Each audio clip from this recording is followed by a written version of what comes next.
마태복음 23장 23절부터 28절까지입니다.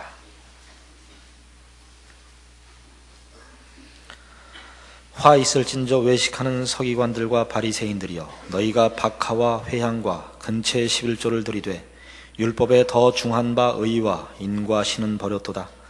그러나 이것도 행하고 저것도 버리지 말아야 할지니라.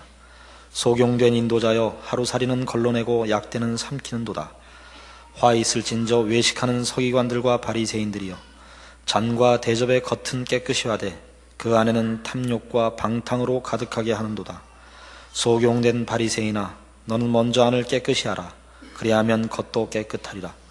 화 있을진저 외식하는 서기관들과 바리새인들이여, 회칠한 무덤 같으니 겉으로는 아름답게 보이나 그 안에는 죽은 사람의 뼈와 모든 더러운 것이 가득하도다. 이와 같이 너희도 겉으로는 사람에게 옳게 보이되 안으로는 외식과 불법이 가득하도다. 이 마태복음 23장의 내용들은 예수님께서 당시 유대인들의 종교 지도자들의 율법주의를 공격하시며 꾸짖고 있는 내용들입니다. 율법주의라고 하면 일반적으로 생각할 때는 법이 가지는 바 정신, 인간의 그 생명과 인격과 고귀함을 지키기 위한 법정신을 조금 경직되게, 규칙에 얽매여서 고지식하게 적용하는 것을 율법주의라 그러죠. 성경에서 율법주의라고 할 때는 이와 비슷하게 하나님이 이 율법을 주심으로써 요구하시고 나타내시는 하나님의 자비하심과 부르시는 영혼들을 다루시는 사랑이라는 정신을 놓치고 그 규칙을 준수함으로써 자신들의 의의를 확인하려는 이 잘못된 율법관을 지칭할 때 율법주의라고 합니다. 여기서 말하는 이런 일에 지금 공격을 받고 있는 당시 유대인들의 종교 지도자들인 서기관과 바리새인들을 외식하는 자들이라 라고 공격을 하고 있습니다. 겉만 치장하고 내용은 제대로 하지 못한다는 것이죠. 그래서 여기 있는 대로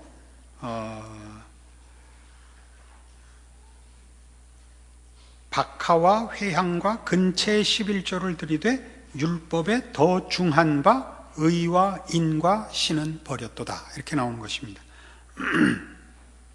박하와 회향과 근체의 11조라는 것은 당시 이스라엘은 모든 소산물의 11조를 하나님 앞에 바치도록 되어 있었는데, 여기 등장하는 박하와 회향과 근체라는 것은 극히 소량으로 재배됐던 약용 식물들입니다. 그러니까 이런 약재들, 소량이기 때문에 무슨 10분의 1을 뗀다는 것이 사실은 뭐라 그럽니까? 좀 모양만 갖추는 것이지 실용성이 없는 것임에도 불구하고 이런 사소한 데까지 철저하게 법을 적용시키면서 훨씬 우선하고 중점으로 다뤄야 할 법 정신은 놓치고 있다라는 공격입니다. 그것은 뒤에 이어지는 바와 같이 잔과 대접의 겉은 깨끗하되 그 안에는, 말하자면 뒤에 있는 것과 연결해 보자면 다 시체뿐이다 하는 지적과 일치합니다. 미가서 6장으로 가시면 이런 이스라엘 백성의 율법주의로 지금 지칭되고 있는 잘못들 이 무엇인지 더 구체적으로 나옵니다. 구약성경 1295페이지 미가서 6장 6절 말씀을 봅시다. 미가서 6장 6절입니다. 내가 무엇을 가지고 여호와 앞에 나아가며 높으신 하나님께 경배할까? 내가 번제물 1년 된 송아지를 가지고 그 앞에 나아갈까? 여호와께서 천천의 수양이나 만만의 강수 같은 기름을 기뻐하실까? 내 허물을 위하여 내 맏아들을, 내 영혼의 죄를 인하여 내 몸에 열매를 드릴까? 사람아, 주께서 선한 것이 무엇임을 네게 보이셨나니 여호와께서 네게 구하시는 것이 오직 공의를 행하며 인자를 사랑하며 겸손히 네 하나님과 함께 행하는 것이 아니냐. 하나님이 원하시는 것이 무엇이냐? 율법 정신이 뭐냐? 또는 지금 우리가 이해하는 단어로 표현을 하자면 신앙의 본질이 무엇이냐? 라고 할 때 그것은 우리가 하나님께 바치는 예물이나 정성이 아니요, 하나님의 뜻을 이해하고 수행하며 채우는 것이라, 이렇게 자문자답하고 있습니다. 공의를 행한다, 인자를 사랑한다, 겸손히 하나님과 동행한다 하는 것들은 다 같은 뜻의 평행법적인 반복입니다. 공의를 행한다, 인자를 사랑한다, 겸손히 하나님께 복종한다, 혹은 하나님과 동행한다, 이렇게 표현된 내용입니다. 우선 우리가 이해하기 좋게 공의로부터 출발을 해보자면, 같은 미가서 3장 이런 구중을 통해서 공의가 뭐냐 하는 개념을 이해할 수 있습니다. 미가서 3장 1절, 내가 또 이르노니 야곱의 두령들과 이스라엘 족속의 치리자들아, 청컨대 들으라. 공의는 너희의 알 것이 아니냐. 너희가 선을 미워하고 악을 좋아하여 내 백성의 가죽을 벗기고 그 뼈에서 살을 뜯어 그들의 살을 먹으며 그 가죽을 벗기며 그 뼈를 꺾어 다지기를 남비와 솥 가운데 담을 고기처럼 하는도다. 그때 그들이 여호와께 부르짖을지라도 응답지 아니하시고 그들의 행위에 악하던 대로 그들 앞에 얼굴을 가리우시리라. 그러니까 야곱의 두령들, 이스라엘 족속의 치리자들아, 이렇게 종교적, 정치적 이스라엘의 지도자들에게 공격을 합니다. 공의를 행해야 할 것 아니냐. 그러나 너희는 선을 미워하고 악을 좋아하여 내 백성의 가죽을 벗기고 그 뼈에서 살을 뜯어먹는다, 이렇게 표현하고 있습니다. 그러니까 공의란 뭐냐, 말하자면 율법 정신이란 뭐냐 할 때 가장 소극적이고 1차적으로 적용해야 할 내용은 가진 자가 약한 자를 괴롭혀서는 안 된다 하는 것입니다. 가졌다는 것은 물질만의 문제가 아니라 사회적 지위나 권세나 힘을 말합니다.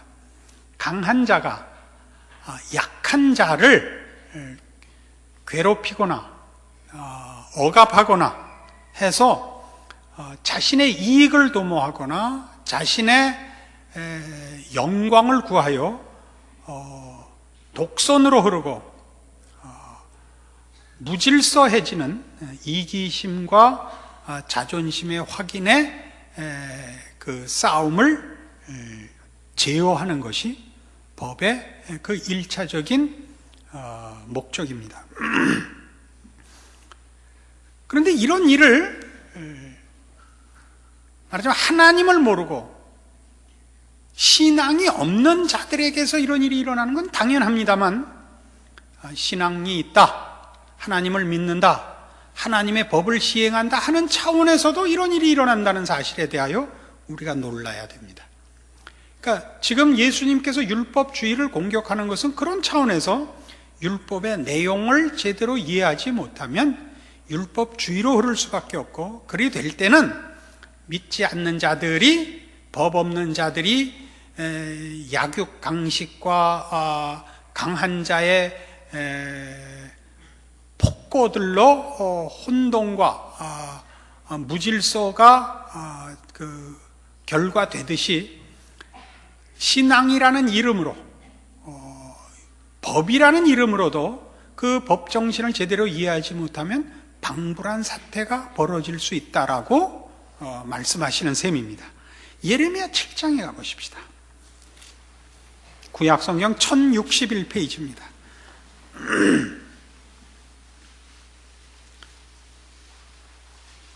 예레미야 7장 1절 말씀입니다. 여호와께로서 예레미야에게 말씀이 임하니라. 가라사대 너는 여호와의 집 문에 서서 이 말을 선포하여 이르기를, 여호와께 경배하러 이 문으로 들어가는 유다이나 다 여호와의 말씀을 들으라. 만군의 여호와 이스라엘의 하나님이 이같이 말씀하시되 너희 길과 행위를 바르게 하라. 그리하면 내가 너희로 이곳에 거하게 하리라. 너희는 이것이 여호와의 전이라 여호와의 전이라 여호와의 전이라 하는 거짓말을 믿지 말라. 너희가 만일 길과 행위를 참으로 바르게 하여 이웃들 사이에 공의를 행하며 이방인과 고아와 과부를 압제하지 말며 무죄한 자의 피를 이곳에서 흘리지 아니하며 다른 신들을 쫓아 스스로 해하지 아니하면 내가 너희를 이곳에 거하게 하리니 곧 너희 조상에게 영원 무궁히 준 이 땅이니라.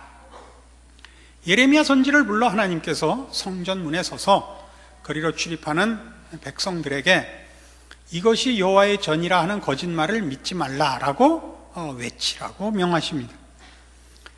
이것이 여호와의 전이라 여호와의 전이라 여호와의 전이라 하는 거짓말을 믿지 말라. 성전을 지은 것이 신앙의 핵심이 아니고 공의를 행하는 것이 신앙의 핵심이다 이겁니다. 그럼 성전을 짓는다는 건 무슨 뜻이죠? 하나님 앞에 하나님을 향한 내 열심과 진심을 바치는 것을 말합니다.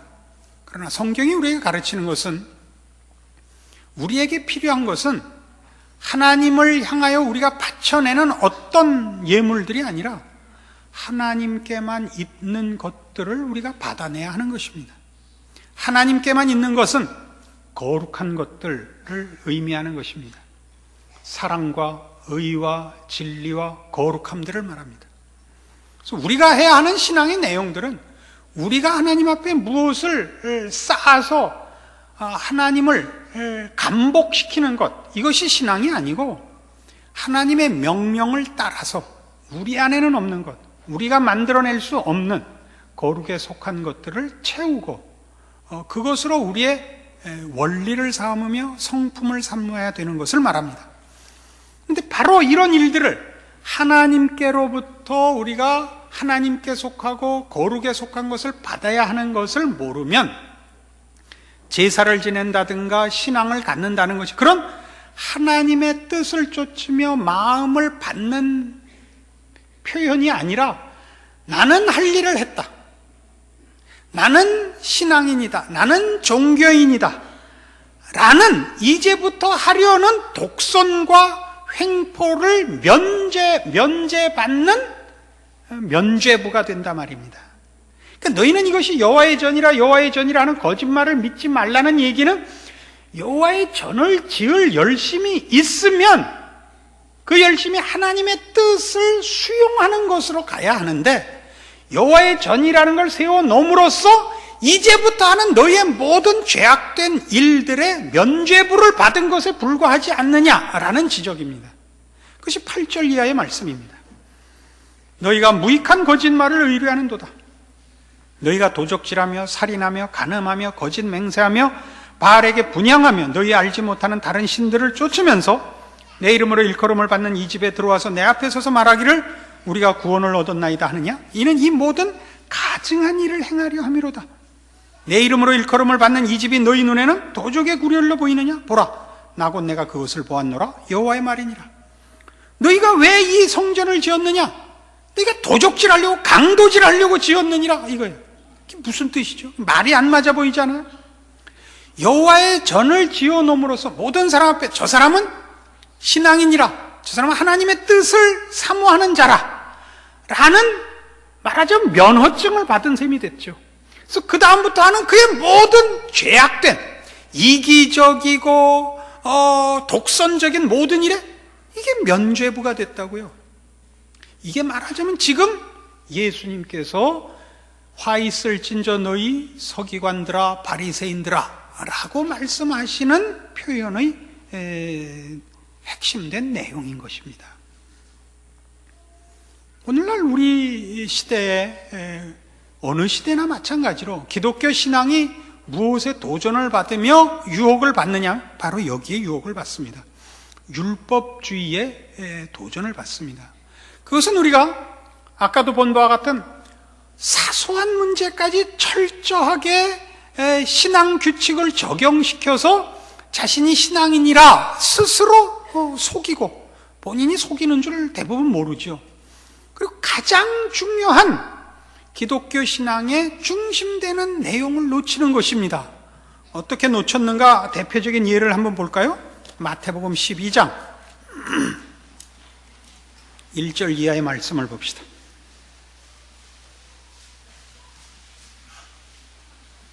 마태복음 12장 1절. 그때 예수께서 안식일에 밀밭 사이로 가실새 제자들이 시장하여 이삭을 잘라 먹으니 바리새인들이 보고 예수께 고하되 보시오, 당신의 제자들이 안식일에 하지 못할 일을 하나이다. 예수께서 가라사대 다윗이 자기와 그 함께한 자들이 시장할 때 한 일을 잊지 못하였느냐? 그가 하나님의 전에 들어가서 제사장 외에는 자기나 그 함께한 자들이 먹지 못하는 진설병을 먹지 아니하였느냐? 또 안식일에 제사장들이 성전 안에서 안식을 범하여도 죄가 없음을 너희가 율법에서 읽지 못하였느냐? 내가 너희에게 이르노니 성전보다 더 큰 이가 여기 있느니라. 나는 자비를 원하고 제사를 원치 아니하노라 하신 뜻을 너희가 알았다면 무죄한 자를 죄로 정치 아니하였으리라. 예수님과 제자들이 안식일에 밀밭 사이로 걸어가는데 시장에서 제자들이 이삭을 잘라 먹습니다.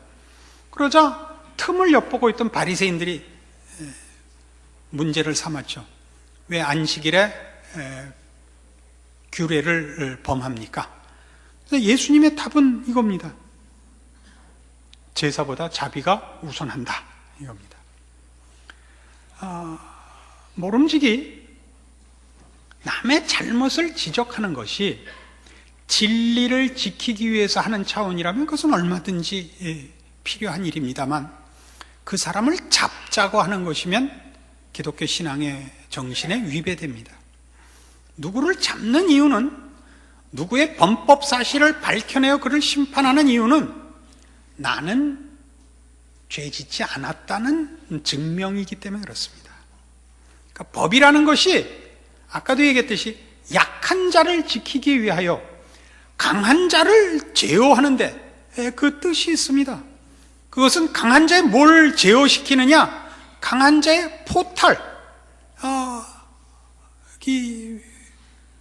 포악한 행위들을 제어시킴으로 약한 자를 보호하는 것이요, 좀 더 적극적으로 나가자면 약한 자를 도우라는 적극적인 내용의 한 표현입니다. 그러니까 예수님의 답이 그거죠. 자비가 제사보다 우선한다라는 것은, 내 제자들이 안식일에 이삭을 잘라 먹었느냐? 왜 잘라 먹었는가 생각하라. 시장에서 잘라 먹었느니라. 봤으면 라면이라도 갖고 와라, 이 왼수들아. 이런 얘기입니다. 이게 기독교 신앙이에요. 우리는 아까도 말씀드린 것처럼 어느 시대 어느 때나 바로 기독교 신앙이 이런 율법주의의 도전을 받은 것처럼 오늘날에도 가장 크게 도전을 받고 있는 건 이겁니다. 몇몇 신앙적인 행위들을 행함으로써 가장 중요한 것을 하지 않을 뿐만 아니라 그 사소한 것들로 서로 경쟁을 하고 정죄하고 있다는 사실입니다. 이건 그 의미를 여러 가지로 이해해야 되는 것이지만, 대표적인 것으로 성경을 읽는다든가 기도를 한다든가 철야를 하시든가 금식을 하시든가 이런 거 참 조심해서 하셔야 됩니다. 성경을 읽으십니까? 하나님의 뜻을 알기 위해서 읽어야 하며, 기도를 하십니까? 하나님을 닮기 위해서 하시고, 금식하시며 철야하십니까? 더욱더 열심히 죄의 본성들을 뽑아내고 하나님의 거룩한 성품을 채우기 위해서 그렇게 하셔야 됩니다. 우린 그런 것보다 철야했다, 금식했다, 성경 봤다, 헌금했다, 그러니까 이제부터 나는 발언권이 있다, 나는 누구를 지적할 자격이 있다, 이렇게 된단 말입니다. 그래서 여러 번 강조하다시피 신앙에 연륜이 쌓이고 고급한 경지에 이르렀다고 자타가 공인하는데 사람은 날로 재수 없어져 간단 말입니다. 재수 없다는 건 대표적으로 따뜻하지 않은 것을 표현하는 제식 표현입니다. 만나고 싶지가 않아요. 사람 따뜻해야 됩니다. 따뜻하고 온유해야 됩니다. 이것이 없어져 사나워지며 비판적이며 옆에 있는 사람을 긁어댑니다. 모든 자기 확인의 증거들이 있죠. 바리새인들이 했던 것 같이 박하와 회향과 근체의 11조를 바친 것입니다. 대접에 팍을 닦은 것입니다. 무덤에 팍을 칠한 것입니다. 그러나 속은 시체뿐이라고요. 이걸 여러분이 명심하셔야 됩니다. 예수를 믿는 신자가 되면 그의 존재가 다릅니다. 그건 마치 어둠 속에 밝힌 하나의 촛불 같고 등불 같고 이렇게 됩니다. 빛이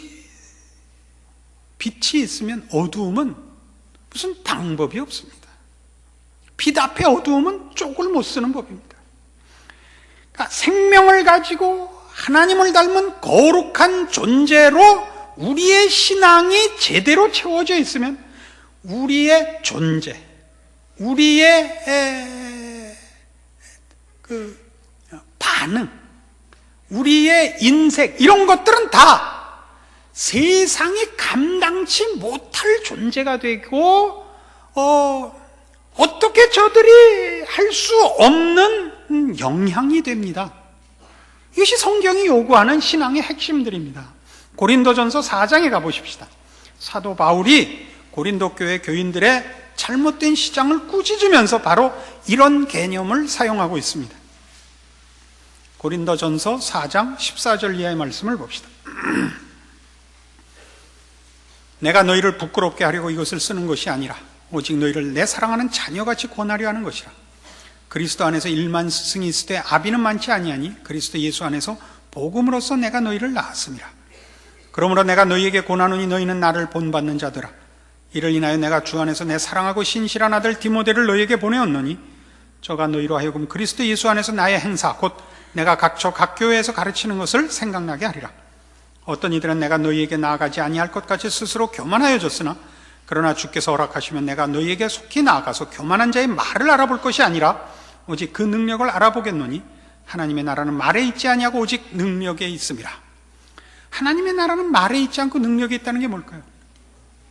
여기서 말하는 말이란 이겁니다. 나는 고급한 신앙이라. 고린도 교회는 영지주의라는 이단이 들어와서 아주 골머리를 앓았습니다. 영지주의라는 것은 믿는 자들 가운데 특별한 깨우침이 있는 자들이 있다. 그래서 신과 직접 교통하는 자들이 있다는 가르침입니다. 그래서 저들이 나는 너와 다른 존재라. 나는 너희와 다른 우월한 한 천상에 속한 존재라 하는 기고만장한 자들이 있었습니다. 그 얘기입니다. 너희가 신앙인이요, 너희가 남보다 뛰어난 경지에 있다고 스스로 인정하고 자랑하느냐? 그럼 그걸 보여라 이거야. 하나님의 나라는, 우리가 또 보편적으로 쓰자면 하나님의 나라의 백성들은 그 자격과 그 조건들은, 그 내용들은 말에 있지 않고 능력이 있단 말입니다. 무슨 능력? 조금 전에 얘기한 그런 능력. 어두움 앞에서는 빛 같은 능력, 무생물 앞에선 생명의 능력. 봄이 되면 늘 놀라는 거 있죠. 언 땅을 뚫고 나오는 새싹들. 그 참 놀랍죠. 그 별것 아닌 씨앗이 그 무겁고 단단한 지표를 뚫고 나옵니다. 생명의 사망과 비교할 수 없이 강한 것을 우리가 봅니다. 제가 가장 경이롭게 늘 경험하는, 우리 주변에서 보는 생명의 경이로움은 이겁니다. 축대에 핀 잡초입니다. 참 놀랍죠. 흙이라고 한 올갱이도 없는 돌과 세멘트 속에 생명이 자라는 것을 볼 때 참으로 놀랍습니다. 생명과 사망은 이 세상의 법칙에서는 사망이 이깁니다만 하나님의 나라에서는 생명이 사망을 이깁니다. 하나님 나라에 속한 자들, 하나님을 믿는다 고백하는 신앙 고백 속에 있어야 하는 마땅한 본질이 뭐냐? 이겁니다. 우리 하나님이 우리를 위하여, 그 앞에 범죄한 자들을 위하여 그 아들을 보내신 사랑, 자비, 긍휼을 소유하는 것입니다. 그걸 채우는 것입니다.